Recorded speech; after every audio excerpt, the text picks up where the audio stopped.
અંજાર નગરપાલિકાની કચેરીની સામે આવેલા માનકેશ્વર મહાદેવ મંદિરના પટાંગણમાં આજે સવારે ગટરના ગંદા પાણી ઘૂસી જતા ભાવિકો પરેશાન થયા।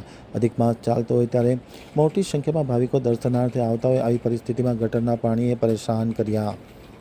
હવે જોઈએ અંજાર આમતક ન્યૂઝ બ્યુરોનો એક વિસ્તૃત અહેવાલ। અંજાર શહેરની મધ્યમાં આવેલ નગરપાલિકાની કચેરીની સામે જ બરાબર માનકેશ્વર મહાદેવ મંદિરના પ્રાંગણમાં ગટરના ગંદા પાણી ઘૂસી જતા ભારે અફડાતફડી મચી જવા પામી હતી અને ભાવિકો પરેશાન થઈ ગયા હતા। અધિક માસ શરૂ થયો છે।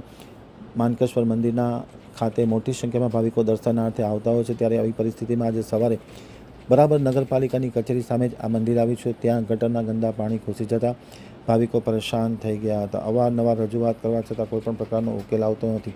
સૌથી મહત્ત્વની વાત એ છે કે ખાસ કરીને અંજારમાં અનેક જગ્યાએ ગટરના ગંદા પાણી ઘૂસી જવાની સમસ્યા બળવત્તર બની છે। અંજાર શહેરની કોઈ ચિંતા કરવાવાળું ન હોય તેવું જોવા મળી રહ્યું છે। કચરાના ઢગલા, ગટરના ગંદા પાણી ઠેર ઠેર જોવા મળી રહ્યા છે।